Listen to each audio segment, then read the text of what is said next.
First at 10, we're tracking conditions out on the roads. This is what things looked like today along Academy near Vickers. Right around the middle of the day, right around 3 p.m., a lot of slush on the roads.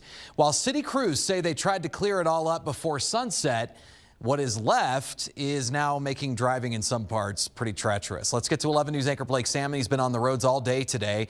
He's live again in the 11 Weather Chaser for an update. There's not a whole lot of traction on some local roads, Blake. Adam, no, there's none. I think one of the biggest examples of that is the road that we're on right now. We're heading south on Academy. We just passed through the Dublin intersection. Let me give you a look at what that's looked like. As you can see, still a lot of stuff and ice out on the ground. This was slush, earlier today when the sun was up, but it's ice now. Now, not all roads are like this. Places like Woodman and Constitution are pretty clear, even dry in some places. City officials, though, say they'll work throughout the night to keep drivers safe, though those temperatures may make that tough.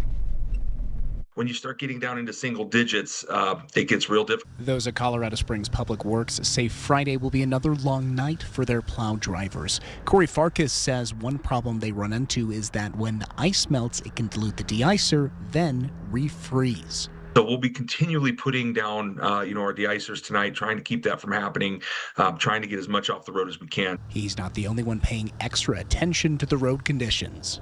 I thought that they were probably a little more dangerous than they were earlier today. I think you need to have four-wheel drive to get around safely overall, but for the most part, the roads are clear. Farkas says there's many ways you can keep yourself safe. Give yourself plenty of extra time so that you can take it slow coming into your intersections. Take it slow.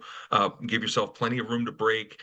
But above all, pay attention and be prepared for anything. But if you go out and you're not expecting it, you're going to get hit, if you don't take precautions. Now, Farkas says his plow crews have spent the evening focusing on those primary roads. He says through the night and into the early morning hours tomorrow, they'll start moving on to those secondary roads. Now, you might be asking the question, when will plows get to residential areas? He says that'll likely be Monday, as they need to give their crews some time to rest. Live in Colorado Springs, I'm Blake Salmon, 11 News. Of course, they only go into those neighborhoods when there's 6 inches or more on the roads. Blake, thank you.